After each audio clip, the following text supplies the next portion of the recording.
دوستو ہمارے چینل نعت عابد نیموی کو لائک اور سبسکرائب کر کے ہماری حوصلہ افزائی فرمائیں۔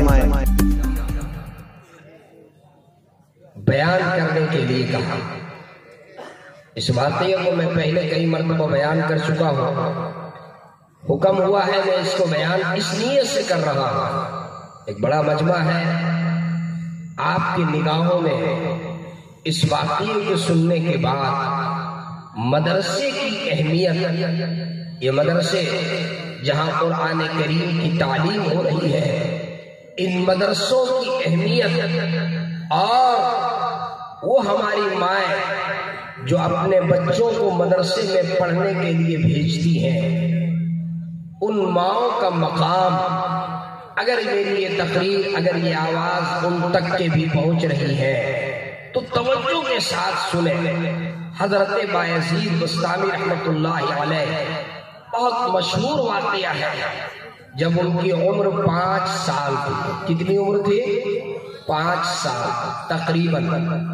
ان کے والد اللہ کے پیارے ہو چکے تھے، والدہ کو فکر لاحق ہوئی کہیں ایسا نہ ہو کہ میرا بچہ جو ہے غلط بچوں کی صحبت میں لگ کر کے اور میرا بچہ کہیں بگڑ نہ جائے۔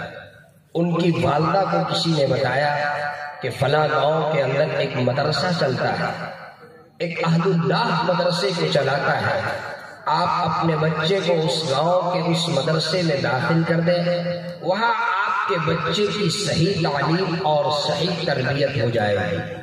چنانچہ ان کی والدہ اپنے 5 سال کے بچے کی انگلی کو پکڑتی ہے، لے کر مدرسے میں جاتی ہے، اور مدرسے کے ذمہ دار سے داخلے کی درخواست کرتی ہے۔ جب داخلہ منظور ہو گیا تو واپس لوٹتے ہوئے مدرسے کے ذمہ دار سے ایک گزارش کرتی ہے۔ گزارش یہ کرتی ہے کہ سنیے، آپ نے میرے بچے کا داخلہ لے لیا، میں آپ کا شکر گزار ہوں، یہ بچہ ہے، ان کے والد نہیں ہے، اس بچے کو میری یاد آئے گی، جب میری یاد آئے گی تو آپ سے چھٹی کے لیے آئے گا، آپ سے چھٹی کا مطالبہ کرے گا۔ آپ سے میری گزارش یہ ہے کہ آپ میرے بچے کو چھٹی نہ دیجیے گا۔ کہا کب تک؟ کہا اس وقت تک چھٹی نہ دیجیے گا جب تک کہ میرا بچہ حافظ قرآن نہ بن جائے، جب تک کہ میرا بچہ عالم دین نہ بن جائے۔ میں اس بچے کو جو بنانا چاہتی ہوں، جب تک اس لائق نہ بن جائے آپ میرے بچے کو چھٹی نہ دیجیے گا۔ کہا بڑی اچھی بات ہے۔ والدہ واپس چلی گئی، بچہ مدرسے میں پڑھنے میں مصروف ہو گیا۔ وقت گزرتا رہا۔ ایک دن ایسا ہوا، بچہ تکیے پہ سر رکھ کے سو رہا ہے، رات بھر کروٹ لیتا رہا، ماں کی یاد بہت ستا رہی ہے، نیند نہیں آئی۔ صبح ہوتے ہی استاد کی خدمت میں پہنچا، کہا استاد محترم مجھے 1 دن کی رخصت دے دیجئے، 1 دن کی چھٹی دے دیجئے، میں اپنی والدہ سے ملاقات کے لیے جانا چاہتا ہوں۔ استاد محترم اس معصوم بچے کے چہرے کو دیکھتے ہیں کبھی، اور کبھی ماں سے کیا ہوا وعدہ اس استاد کو یاد۔ استاد کے ذہن میں ایک تدبیر آئی، سانپ بھی مر جائے اور لاٹھی بھی نہ ٹوٹے۔ کہا بچہ میں تمہیں چھٹی ضرور دوں گا، لیکن ایک شرط ہے، جو سبق میں تمہیں دوں وہ سبق یاد کر کے تم سنا دو۔ اگر تم نے سبق سنا دیا تو تمہاری چھٹی ہے، اور اگر تم نے سبق نہیں سنایا تو تمہاری چھٹی نہیں ہے۔ کہا بہت اچھی بات ہے۔ استاد نے جان بوجھ کر کے 1 دن کا سبق دینے کے بجائے 4 دن کا یا 5 دن کا سبق، اگر وہ 1 صفحہ یاد کرتا تھا تو 5 صفحہ دے دیا، کتاب پہ نشان لگا دیا۔ بچہ خوشی خوشی وہاں سے اٹھا، درسگاہ میں گیا، کتاب محل پہ رکھ کر کے جب کتاب کو کھولا اور دیکھا استاد نے جو نشان لگایا ہے، اس کو دیکھنے کے بعد بچہ تھوڑی دیر کے لیے مایوس ہو گیا، اداس ہو گیا، اس لیے کہ اس قدر اتنا زیادہ جو ہے سبق دے دیا تھا کہ بظاہر 1 دن میں یاد کرنا ناممکن تو نہیں لیکن مشکل ضرور تھا۔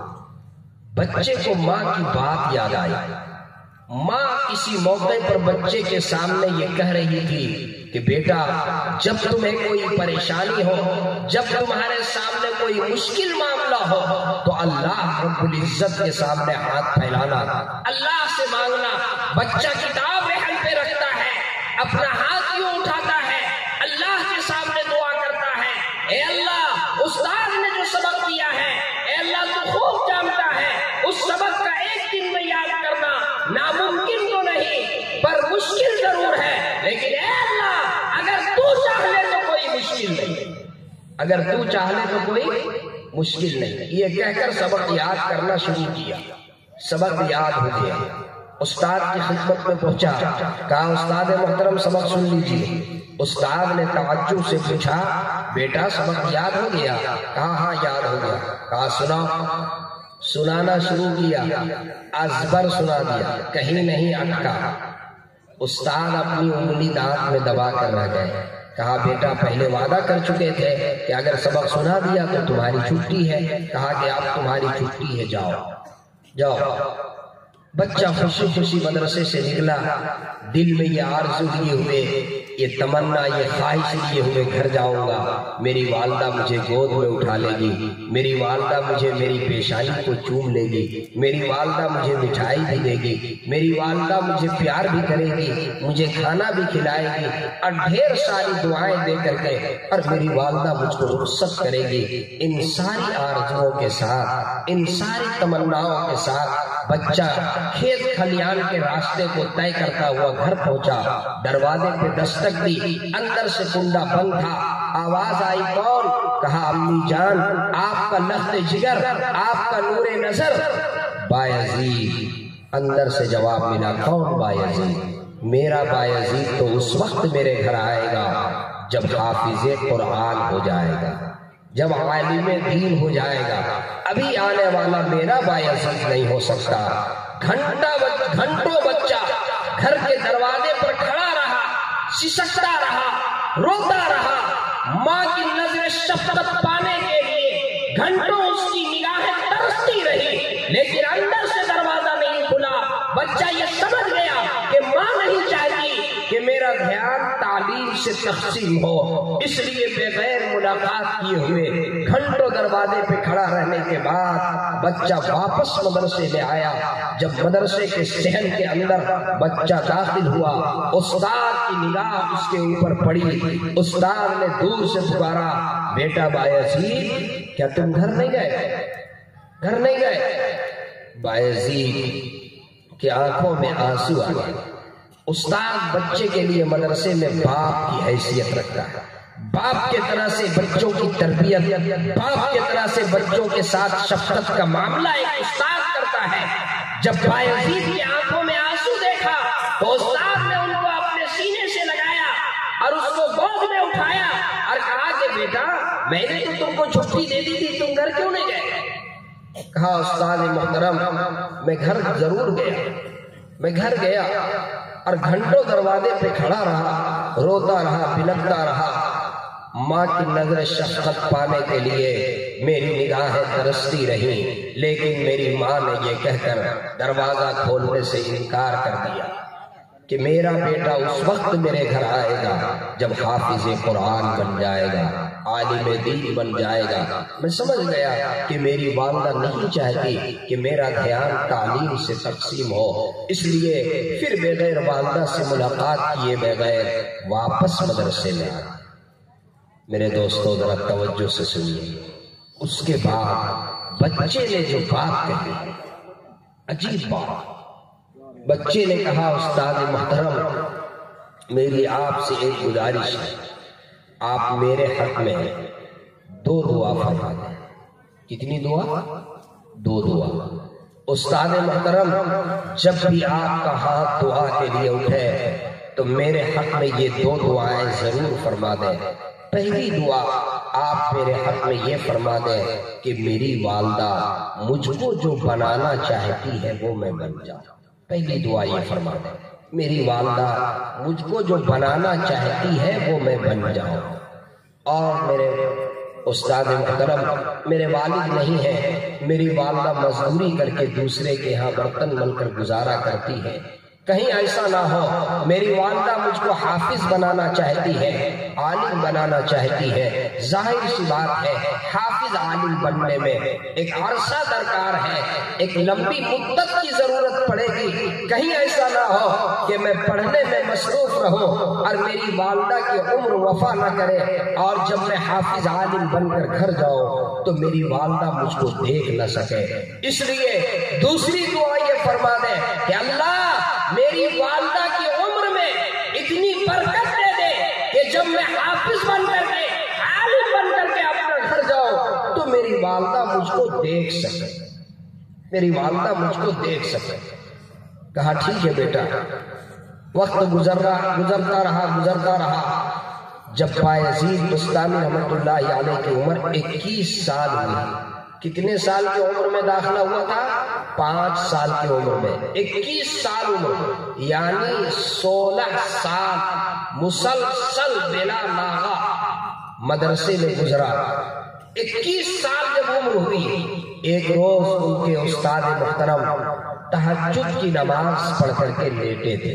ہمارے اکابرین میں بعض کا طریقہ یہ رہا ہے کہ تہجد پڑھ کر تھوڑی دیر کے لیے لیٹ جاتے ہیں تاکہ پھر فجر کی نماز میں تازہ دم ہو کر تازے وضو سے پھر فجر کی نماز ادا کریں۔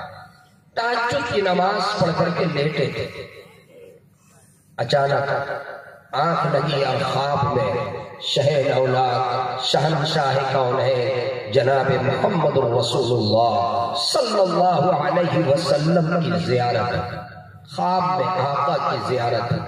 پیارے آقا صلی اللہ علیہ وسلم نے یہ ارشاد فرمایا، بشارت دی کہ سنو وہ تمہارا شاگرد بایزید جو 16 سال سے تمہارے تربیت میں ہے، تمہارے مدرسے میں ہے، اسے خوشخبری سنا دو، آج ماں کی دعا اس کے حق میں قبول ہو چکی ہے، ماں کی دعا اس کے حق میں قبول ہو چکی ہے، اور اللہ رب العزت کے یہاں اس کی ولایت کا فیصلہ ہو چکا ہے، دین کی خدمت کے لیے اسے منتخب کیا جا چکا ہے۔ اس لیے اب اسے خوشخبری بھی سنا دو اور اسے چھٹی بھی دے دو، خوشخبری بھی سنا دو اور اسے چھٹی بھی دے دو۔ چنانچہ استاد محترم بیدار ہوئے، تلاش کرنے لگے، دیکھا کہ بایزید بھی تہجد کی نماز میں مصروف ہے۔ نماز سے فارغ ہوئے، استاد آگے بڑھے، پکارا بایزید بستامی رحمت اللہ علیہ 2 قدم آگے بڑھے، استاد ان کے جانب بڑھے، استاد نے پہلے ان کو اپنے سینے سے لگا لیا، اپنے سینے سے لگایا اور خوشخبری سنائی اور یہ فرمایا کہ بیٹا ماں کی دعا تمہارے حق میں قبول ہو چکی ہے، اللہ کے یہاں تمہاری ولایت کا فیصلہ ہو چکا ہے، اس لیے اب تمہیں خوشخبری بھی ہے اور تمہیں چھٹی بھی ہے، اب تم جاؤ اپنی والدہ سے ملاقات کے لیے۔ استاد نے اپنی پگڑی اتار کر کے بایزید بستامی رحمت اللہ علیہ کے سر پہ اپنی پگڑی سجا دی۔ میرے دوستو، ایک استاد اس کو کتنی خوشی ہوئی ہوگی، ایک شاگرد جب باکمال ہوتا ہے تو سب سے پہلی خوشی اور سب سے زیادہ خوشی اس استاد کو ہوتا ہے جو استاد شاگردوں کو پڑھاتا ہے۔ بایزید بستامی رحمت اللہ علیہ کے سر پہ استاد نے اپنی پگڑی اتار کر کے ان کے سر پہ سجا دی اور کہا بیٹا اب جاؤ خوشی خوشی اپنی والدہ سے ملاقات کے لیے۔ بایزید بستامی رحمت اللہ علیہ خوشی کے آنسو ان کے آنکھوں میں چھلک آئے، اور پھر وہ 16 سال کے بعد اب گھر کی طرف روانہ ہوتے ہیں۔ وہی کھیت کھلیان کا راستہ ہے، وہی پرانی یادیں ہیں، وہی پرانی یادیں ہیں۔ دل میں یہ تصور ہے، پتہ نہیں میری والدہ کس کیفیت میں، کس حالت میں ہے۔ گھر پہنچتے ہیں، دروازے پہ دستک دیتے ہیں، اندر سے آواز آتی ہے کون؟ کہا امی جان آپ کا لخت جگر، آپ کا نور نظر بایزید۔ فوراً والدہ دروازہ کھول دیتی ہے۔ ایسا محسوس ہوتا ہے کہ ماں پہلے سے استقبال کے لیے کھڑی، دروازہ کھول دیتی ہے۔ ایسا محسوس ہوتا ہے کہ ماں پہلے سے استقبال کے لیے کھڑی ہے۔ ماں اپنی نگاہوں کے سامنے اپنے بیٹے کے اتنے لخت جگر، اپنے نور نظر کو دیکھتی ہے۔ چہرے کے اوپر نورانی، چہرے کے اوپر داڑھی ہے، سر کے اوپر پگڑی ہے، پیشانی پہ سجدے کا نشان ہے۔ ماں اپنے بیٹے کی طرف پڑھتی ہے۔ بایزید بستامی رحمت اللہ علیہ اپنی ماں کی طرف پڑھتے ہیں۔ ماں اپنے بیٹے کی پیشانی کو چوم لیتی ہے اور چوم کر یہ کہتی ہے، اے میرے لخت جگر، اے میرے نور نظر، آج تمہارے باپ کی روح کو سکون ملے گا۔ اے میرے لخت جگر، آپ کے والد نے یہ منت مانی تھی جب تم میرے پیٹ میں تھے، تو یہ منت مانی تھی کہ اگر بیٹا ہوگا تو میں حافظ قرآن بناؤں گا۔ اے میرے نور نظر، آج اللہ رب العزت نے میری دعا کو شرف قبولیت سے بخشا، تمہارے باپ کی منت کو پوری کیا۔ اے میرے لخت جگر، اے میرے نور نظر، 2 منٹ کا موقع دے دو، میں پہلے سجدہ شکر بجا لاؤں، پھر میں تمہارے لیے گرم کھانا پیش کروں۔ وہ وضو کرتی ہے اور سجدے میں پڑ جاتی ہے، اللہ کے سامنے اپنی پیشانی ٹیکتی ہے، اللہ کا شکر ادا کرتی ہے۔ اے اللہ تیرا شکر ہے، اے اللہ تیرا شکر ہے، تو نے میرے بیٹے کو اس لائق بنایا جس لائق میں بنانا چاہتی تھی، تو نے میرے بیٹے کو اس لائق بنایا۔ اللہ تیرا شکر ہے، اللہ تیرا شکر ہے۔ اے میرے بھائیوں، اے میرے نوجوان ساتھیوں، جب میری ماں ایسی تھی اور میری ماں کی آرزویں ایسی تھی، میری ماں کی تمنا ایسی تھی، تو بیٹا بایزید بستامی ہوا۔ آج میں یہ پیغام دینا چاہتا ہوں، اصلاح معاشرہ کا جلسہ ہے، آج بھی ضرورت ہے۔ اے میری ماں، آپ اپنے بچوں کی ایسی تربیت کیجیے۔ پہلے کی ماں اپنے بچوں کی تربیت کرتی تھی تو قرآن کریم کی تلاوت کرتی تھی، لوریاں دیتی تھی، قرآن کی تلاوت کرتی تھی، آٹا گوندتی تھی، قرآن کی تلاوت کرتی تھی، روٹی بناتی تھی، قرآن کی تلاوت کرتی تھی۔ بچہ کئی پارا ماں کے گود میں سیکھ لیتا تھا۔ آج ہمارے سامنے ٹی وی، آج ہمارے سامنے موبائل، آج ہمارے سامنے گندی تصویریں، آج ہمارے سامنے عریانیت، آج ہمارے سامنے گانا اور بجانا ہوتا ہے۔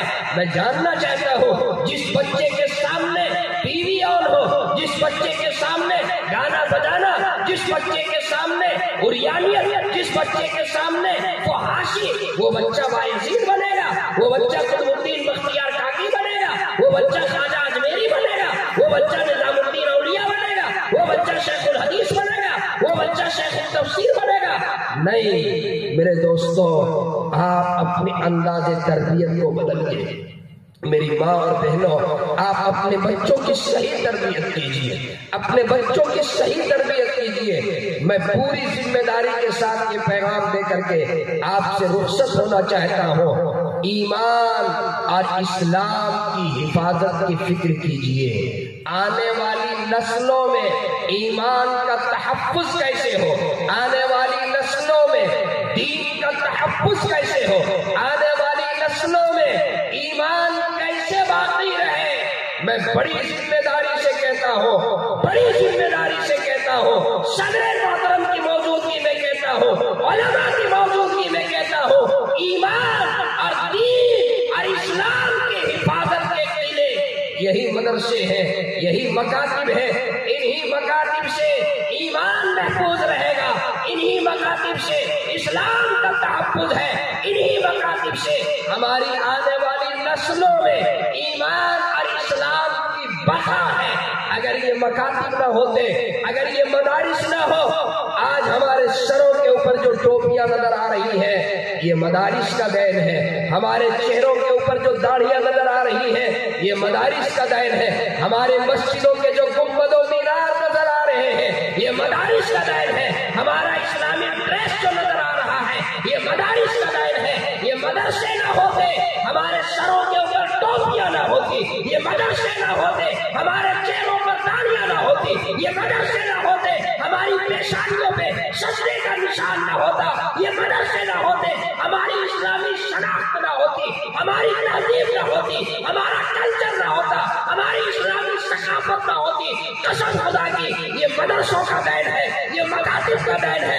اللہ ہمارے اکابر کی قبروں کو نور سے منور فرمائے، جنہوں نے پورے ہندوستان میں اور پوری دنیا میں مدارس اور مکاتب کے جال بچھا دیے۔ آپ ان ممالک کی تاریخ کو اٹھا کر پڑھیے جہاں پر مدارس نہیں، جہاں پر قرآن پڑھنے اور پڑھانے کا کوئی نظام نہیں، جہاں کے لوگوں نے اپنی آنے والی نسلوں کے دین اور اسلام کے تحفظ اور بقا کی فکر نہیں کیا۔ اسپین سے جب وہاں سے مسلمانوں نے ہجرت کیا، بہت سے آ کر فرانس میں بس گئے، بہت سے لوگ دوسرے ممالک میں، انگلینڈ وغیرہ میں۔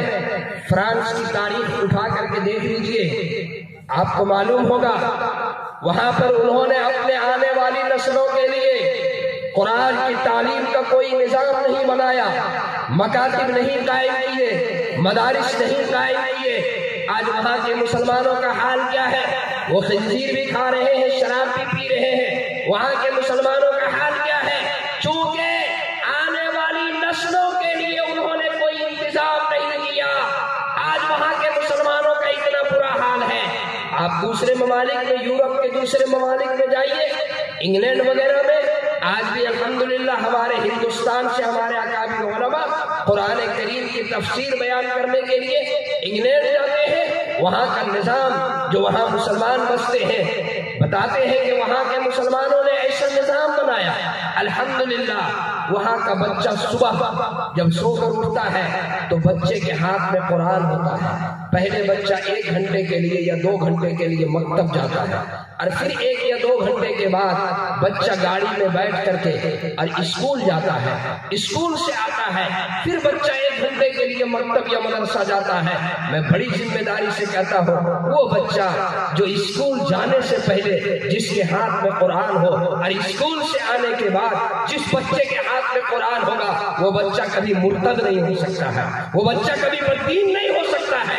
قرآن جاتے ہوئے قرآن پڑھ کے جا رہا ہے، اسکول سے آنے کے بعد قرآن پڑھ رہا ہے۔ میں منع نہیں کرتا کہ آپ اپنے بچوں کو اسکول بھیجیے، اسکول ضرور بھیجیے، اپنے بچوں کو ڈاکٹر بنائیے، اپنے بچوں کو انجینئر بنائیے، اپنے بچوں کو پائلٹ بنائیے، اپنے بچوں کو IPS بنائیے، اپنے بچوں کو IAS بنائیے، آپ اپنے بچوں کو سب کچھ بنائیے۔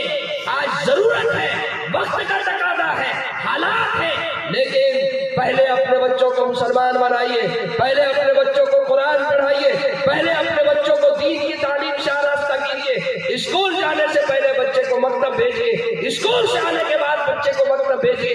اگر آپ کے بچے کے ہاتھ میں قرآن ہوگا آتے ہوئے اور جاتے ہوئے، تو میں بڑی ذمہ داری سے کہتا ہوں وہ بچہ کبھی بددین نہیں ہو سکتا۔ اور میرے دوستو، ایک واقعہ سنا کر اپنی بات کو میں ختم کروں۔ حضرت مولانا سجاد نعمانی دامت برکاتہم العالیہ، عالم اسلام کی بہت کامیاب شخصیت، اللہ ان کے عمر میں برکت عطا فرمائے۔ حضرت بیان فرما رہے تھے، میں نے ان سے سنا کہ روس میں جب انقلاب آیا کمیونسٹ کی طرف سے، 70 سال تک تقریباً وہاں پابندی رہی، کوئی قرآن نہیں پڑھ سکتا، کوئی قرآن کریم اپنے گھر میں رکھ نہیں سکتا۔ اگر کوئی قرآن پڑھتے پڑھاتے ہوئے مل گیا تو اسے عمر قید کی سزا، اگر کسی کے یہاں قرآن کریم کا نسخہ مل گیا، قرآن کریم کی کتاب مل گئی تو اسے پھانسی کی سزا دے دی جائے۔ اتنی سخت سزا وہاں کے گورنمنٹ کی طرف سے اعلان ہوا۔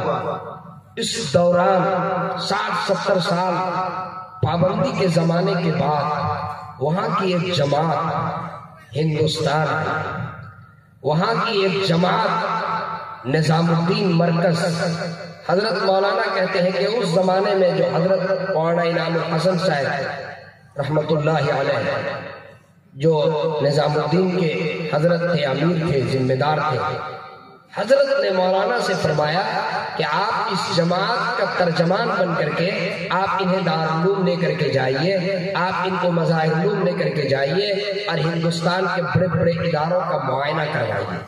مولانا فرماتے ہیں کہ میں اس جماعت کو لے کر جب دارالعلوم گیا، اس جماعت میں ایک شخص نے قرآن کریم پڑھا۔ میں نے پوچھا آپ حافظ قرآن ہیں؟ کہ ہاں حافظ قرآن ہے۔ اتنی اچھی آواز میں اتنی اچھی قرات اس نے جب قرآن کریم خوبصورت لہجے میں پڑھا، میں اش کرتا رہ گیا اور بڑی حیرت کے ساتھ میں نے ان سے پوچھا، آپ کہ یہاں 60-70 سال تک پابندی رہی قرآن پڑھنے اور پڑھانے پر، آپ نے قرآن کیسے سیکھا؟ انہوں نے جواب میں جو کہا ہے بڑی ہم سب کے لیے عبرت، یہ جو مدرسہ ہے دارالعلوم زکریا، اور صرف دارالعلوم زکریا نہیں بلکہ آپ کے علاقے میں جتنے مدرسے ہیں، ہمارے اس پورے بہار میں، جھارکھنڈ میں اور ہندوستان میں جہاں جہاں مدرسے ہیں، ان مدرسوں کی وقت آپ کے دلوں کے اندر اتر جائے، ان مدرسوں کی اہمیت آپ کے دلوں کے اندر اتر جائے، ان مدرسوں کی افادیت آپ کے دلوں کے اندر اتر جائے۔ اس واقعے کو سننے کے بعد انہوں نے کہا کہ مولانا آپ مجھے دیکھ کر کے اور میرا قرآن سن کر کے حیرت اور استعجاب کر رہے ہیں، الحمدللہ ہمارے یہاں سینکڑوں حافظ ہیں، کوئی محلہ ایسا نہیں ہے، کوئی گاؤں ایسا نہیں ہے جہاں آپ کو حافظ قرآن نہیں ملیں گے، ہر جگہ قرآن پڑھنے والے ہیں۔ تو مولانا نے کہا کہ آپ کے یہاں اتنی سخت پابندی، آپ کے یہاں کوئی مدرسے نہیں، آپ کے یہاں کوئی مکاتب نہیں، اتنی سخت پابندی، پڑھنے اور پڑھانے پر عمر قید کی سزا، پھر آپ کے یہاں یہ نظام کیسے چلا، اتنے حفاظ کیسے بن گئے؟ انہوں نے جواب دیا کہ مولانا جب ہمارے یہاں پابندی لگا دی گئی تو ہم لوگوں نے ایک تدبیر اختیار کیا۔ کیا تدبیر اختیار کیا؟ کہا کہ مولانا ہم لوگ مصنوعی طور پہ جنازہ تیار کرتے تھے، مصنوعی جنازہ، ایسے ہی زندہ آدمی کو یوں ہی کفن لپیٹ کر کے اور جنازے کو چارپائی پہ لٹا دیتے اور اس کو چادر اڑا کر کے اور کانے پہ اٹھا کر کے اور اسے لے کر قبرستان جاتے، اور وہاں پہلے سے چند لوگ موجود ہوتے جو قبر تیار کرتے، اور ایک شخص قبرستان کے گیٹ پر کھڑا رہتا نگرانی کے لیے، تاکہ گورنمنٹ کا کوئی عملہ ادھر سے گزرے نہ اور اسے کوئی شک نہ ہو، اگر شک ہو تو وہ اشارہ کرتا۔ قبر پہلے سے تیار رہتا اور مصنوعی جنازہ لے کر قبرستان میں داخل ہوتے، مولانا ایک ایک قبر میں 4-4 5-5 پڑھنے والے بچے داخل ہو جاتے اور ایک پڑھانے والا داخل ہو جاتا، اور موم بتی کی روشنی میں جلا کر کے اور بچے کو قرآن پڑھایا جاتا۔ کہا مولانا ایک بچہ جو 3 سال میں مدرسے میں حافظ ہوتا ہے، 4 سال میں مدرسے میں حافظ ہوتا ہے، قبر کے گڈھے میں اتر کر کے 6 مہینے میں میں نے حافظ قرآن بنایا، 6 مہینے میں موم بتی کی روشنی میں بچے حافظ قرآن ہوئے۔ میرے دوستوں، میرے بزرگوں، میرے نوجوانوں، مدرسے کی اہمیت کو سمجھیے، مدرسے کی وقت کو سمجھیے۔ اگر آپ کے یہاں مدرسہ ہے تو اس کو نعمت سمجھیے۔ ہمارے اکابرین نے یہ مدرسے قائم کیے، اگر مدرسے نہ ہوتے تو پتہ نہیں قرآن پڑھنے کے لیے، قرآن سیکھنے کے لیے ہمیں کس در پہ جانا پڑتا، کیا تدبیر اختیار کرنی پڑتی۔ الحمدللہ میں یہ کہہ کر آپ سے رخصت ہوتا ہوں، وقت میں آپ کا زیادہ نہیں لینا چاہتا، کیونکہ ہمارے محترم حضرت صدر محترم دامت برکاتہم العالیہ تشریف فرما ہے، ان کا قیمتی خطاب بھی ہمیں سننا ہے، اس لیے میں مناسب نہیں سمجھتا کہ میں مزید آپ کا وقت لوں۔ بس آپ سے یہی گزارش کر کے رخصت ہو رہا ہوں کہ یہ دارالعلوم زکریا مولانا تسلیم صاحب اور ان کے